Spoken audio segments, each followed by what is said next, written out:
Everything you need to know about food truck wraps.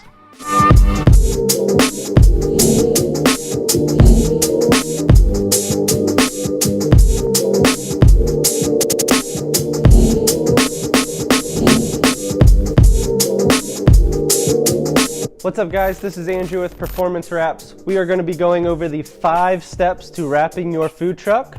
If this is a build for you, we highly recommend the wrap to be the last step. They're going to be putting in propane tanks, they're going to be welding, cutting out windows. You want all of that done before you get the wrap, or else we could run into some nightmares. Assuming you've done that, let's talk about wrapping the truck in 5 easy steps.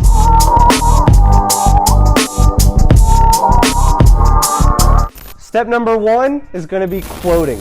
I will need 4 pictures and 3 measurements. A picture of each side of the vehicle, and the 3 measurements we need is the length, the height, and the width.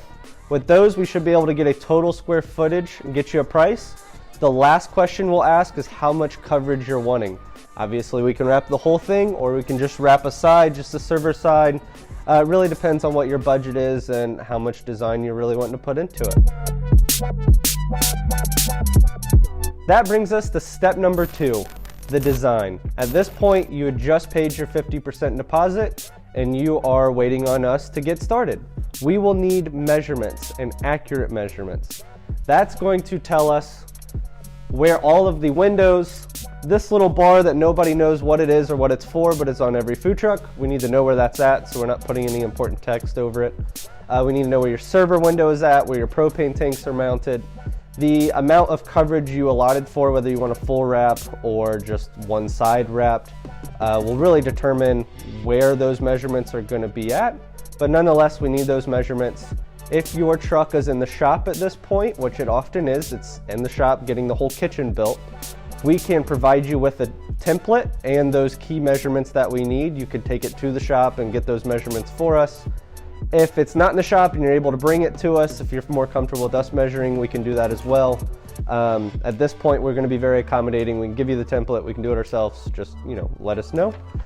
After we have the measurements we need and we can get started, we will have a consultation with you. That's where our designer over the phone or in person is going to get your logos, your colors, any menu pictures, pretty much everything you're thinking, your inspiration photos. So at this point, you probably should have Googled food truck wraps. Pick 2 or 3 or 4 of them that you really like, or certain concepts that you like and you want to merge it all together. You'll provide that to our designer and we'll get rolling on the design. If you got your design somewhere else, please make sure that you send it to us prior to coming in. That will allow our designer to open it in our software. We're going to make sure that it's a vector image so that it actually will print and it'll look good. We will also check for just any bleed. So like, we don't print this shape, we print a rectangle and make it this shape. So if there is not enough bleed around certain objects, we need to make sure that that's all there. So if you got a design somewhere else, please, please, please send it to us first. We'll double check it and make sure that we are good to go.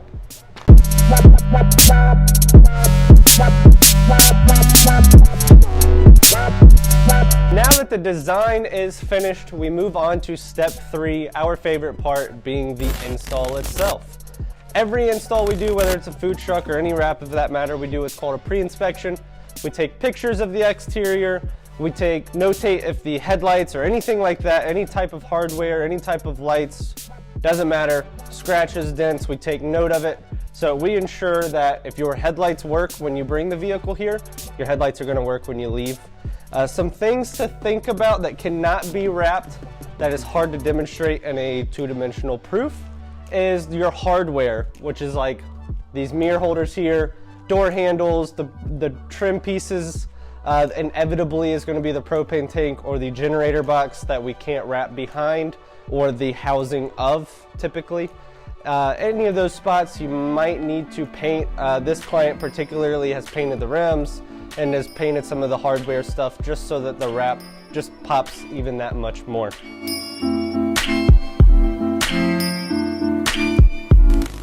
After the install, this brings us to step 4. The wrap is done and we are just crossing the T's, dotting the I's. We are what is called post heating and edge sealing. Post heating is where we bring up the temperature to any of these spots where the vinyl had to stretch at all to 200 degrees. At this point, the vinyl will forget its memory, not want to go back to that flat state, and will stay in those recesses. It won't want to bubble up or crack over time, peel back on the edges. So post heating prevents that. The other thing we do is edge sealing, which is as it sounds. We go around all the edges of the wrap and we put edge sealer on it. It's a fancy glue that hardens on the edges, and that will prevent any of those edges from being exposed to any type of road debris or even just your fingers peeling back the edges. That edge sealer will prevent that.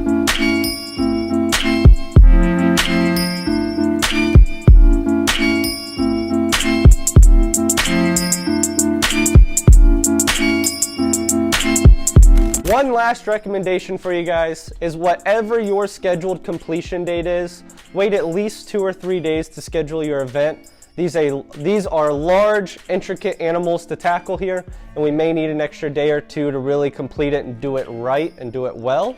So please wait 2 or 3 days to schedule that event. And if you haven't already, please like, comment, and subscribe, and follow us on Instagram and Facebook. And that's a wrap.